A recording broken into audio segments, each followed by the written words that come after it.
নমস্কার বন্ধুরা, welcome to my channel homestyle cooking with Sonali. আশা করি সবাই খুব ভালো আছেন, সুস্থ আছেন। আজকে সন্ধ্যেবেলার একটি স্ন্যাক্স রেসিপি নিয়ে চলে আসলাম আপনাদের সামনে। আজকে আমি করে দেখাবো ডিমের ডেভিল। তো ডিমের ডেভিল করার জন্য যা যা লাগছে সেগুলো আপনাদেরকে ফার্স্টে দেখিয়ে দিচ্ছি। এখানে দেখুন, আলু আমি সেদ্ধ করে রেখে দিয়েছি।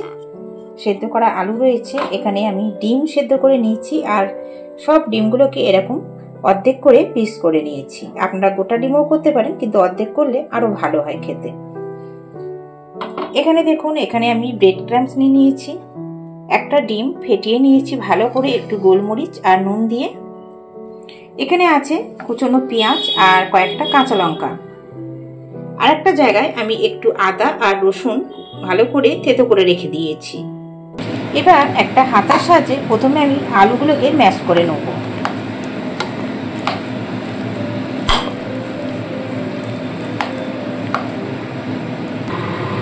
আলু পুর করার জন্য এখানে গ্যাসে দেখুন একটা কড়া বসিয়ে দিচ্ছি। কড়াইটা বেশ গরম হয়ে গেছে, দিয়ে দিচ্ছি সর্ষের তেল।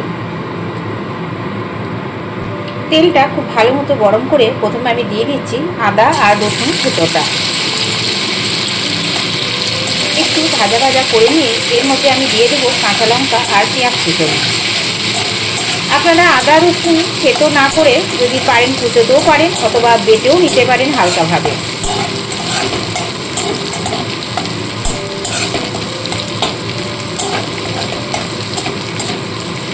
আদা রসুনটা হালকা করে ভেজে নিলাম। এবার এর মধ্যে আমি কুচনো পেঁয়াজ আর কাঁচা লঙ্কা দিয়ে দিচ্ছি।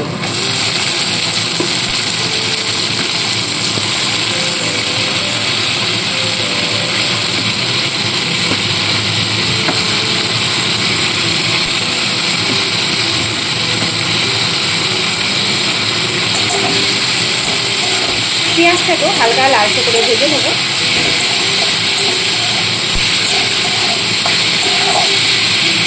এবার এর মধ্যে আমি একে একে কিছু গুঁড়ো মশলা দেব। প্রথমে দিচ্ছি অল্প করে হলুদ, নুন,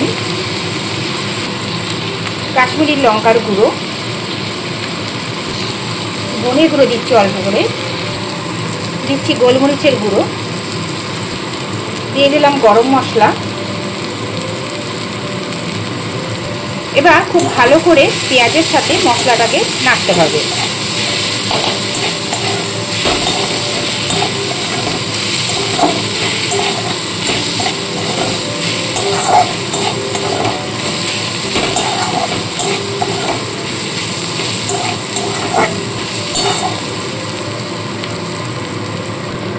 পেঁয়াজটা একটু ভাজা ভাজা করে নিয়েছি। এবার এর মধ্যে আলু ম্যাশ করে রেখে দিয়েছি, সেই আলু মাখাটা এর মধ্যে দিয়ে দেবো।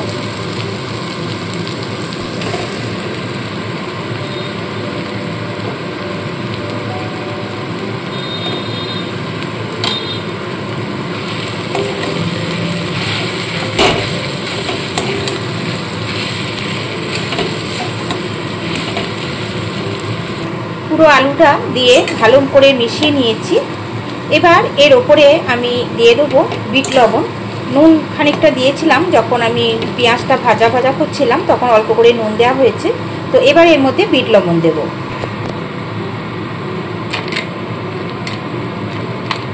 নুনটা অবশ্যই আপনারা দেখে নেবেন। আর দেব সামান্য পরিমাণে চিনি, খুব অল্প করে চিনি দিলাম। এছাড়া এখানে আমি একটা ভাজা মশলা ব্যবহার করব। তো ভাজা মশলাটা আমার রেডি করা ছিল, তাই আর দেখালাম না, তবে বলে দিচ্ছি। সেখানে আমি নিয়েছি শুকনো লঙ্কা, একটা তেজপাতা, ধনে নিয়েছি গোটা ধনে, আর নিয়েছি গোটা জিরে আর মৌরি, সব একসাথে নিয়ে, আর কয়েকটা গোলমরিচের দানা নিয়ে ভালো করে রোস্ট করে নিয়েছিলাম। ড্রাই রোস্ট করে নিয়ে আমি গুঁড়ো করে রেখে দিয়েছি। তো সেই ভাজা মশলাটা দিলে কিন্তু এর স্বাদটা অনেকটাই বেড়ে যায়। তো এবার আমি এর মধ্যে ভাজা মশলাটাকে দিয়ে দেবো।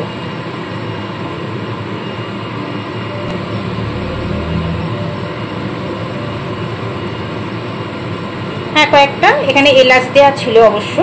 এলাচও একসাথে আমি ড্রাই রোস্ট করে একসাথে গুঁড়িয়ে রেখেছিলাম। দেখুন, ভাজা মশলাটা দিয়ে দিলাম। দিয়ে খুব ভালো করে মিশিয়ে নিয়ে আমি আলুর পুরটাকে নামিয়ে নেব। আলুর পুর কিন্তু সম্পূর্ণ রেডি হয়ে গেছে। চলুন ভালো করে এটাকে মিশিয়ে ফিরে আসছি। গ্যাসটাকে অফ করে দিলাম, দিয়ে এবার আমি পুরটাকে নামিয়ে নেব।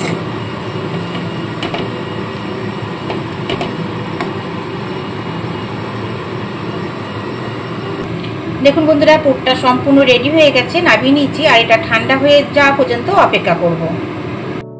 এগুলোকে সব এক এক করে রেডি করে নেব। তো এখানে যে পুরটা তৈরি করা রয়েছে, পুরটা থেকে খানিকটা নিয়ে দেখুন এরকম চ্যাপটা করে নিলাম। আর ঠিক মাঝ বরাবর ডিমটাকে, অর্ধেক ডিমটাকে এইভাবে রেখে চারপাশ থেকে আবার এইভাবে কভার করে নেব।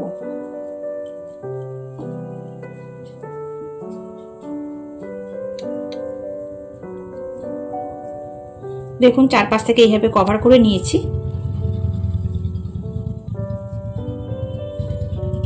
ঠিক এইভাবে এক এক করে সমস্ত রেডি করে রেখে দেব। আর একটা করে দেখাচ্ছি, দেখুন ঠিক এইভাবে করে নিয়ে এর মাঝখানে ডিমটাকে দিয়ে দেবো। দেওয়ার পর চারপাশ থেকে এটাকে এরকম ভাবে কভার করে নিতে হবে। দেখুন এইভাবে চারপাশ থেকে কভার করে দিয়েছি। ঠিক এইভাবে সবকটাকে আমি রেডি করে রেখে নিচ্ছি আগে। বন্ধুরা, এইভাবে বেশ কয়েকটা আমি তৈরি করে রেখে দিয়েছি। এবার এগুলোকে ভাজতে হবে। তো ভাজার আগে কিছু প্রসেস আছে, সেগুলো তৈরি করে নিই। এবার এইরকম একটা করে ডিমের গোলা নিয়ে প্রথমে এখানে যে ডিমের গোলাটা তৈরি করে দিয়েছি তার মধ্যে ডুবিয়ে নিচ্ছি ভালো করে। এবার ব্রেড ক্র্যাম্পের মধ্যে ভালো করে এপাশ থেকে চারিপাশটা সুন্দরভাবে আমি কোটিংটা করে নেব।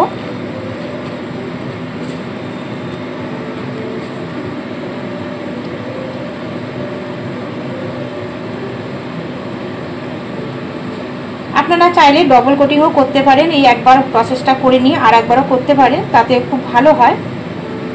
তো সেটা করতে গেলে কি করতে হবে, এই একবার করা হলো, আবার এটাকে ডিমের গোলায় ডুবিয়ে নেব। আর একবার ডুবিয়ে নিয়ে আবারও এইভাবে ব্রেড ক্রাম্বটা চারপাশ দিয়ে লাগিয়ে নিতে হবে।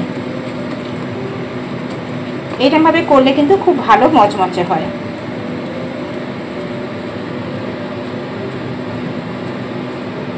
দেখুন খুব সুন্দরভাবে কিন্তু রেডি হয়ে গেছে।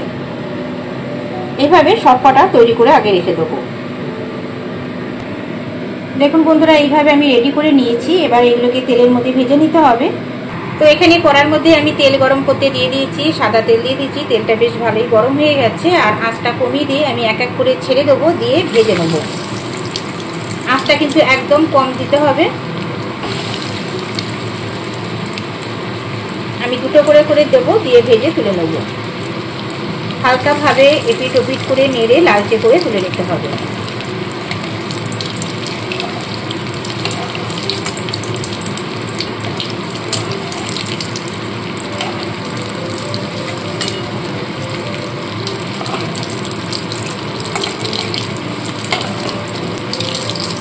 দেখুন কত সুন্দর কালার আসছে।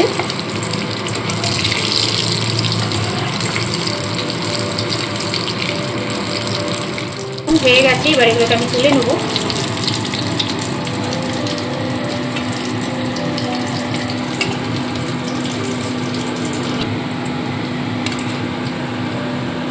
এইভাবে সবকটা চপ ভেজে ফিরে আসছি।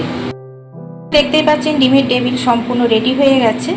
দেখতেও যেমন সুন্দর হয়েছে, খেতেও কিন্তু দুর্দান্ত হয়েছে। এরমভাবে আপনারাও বাড়িতে বানাবেন আর সন্ধ্যেবেলায় মুড়ি দিয়ে বা সস দিয়ে সবাইকে পরিবেশন করবেন।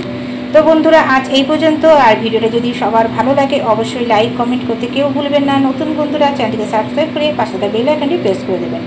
ফিরে আসবো আবার নতুন কোনো রেসিপি নিয়ে। আজ এই পর্যন্ত, টাটা বন্ধুরা।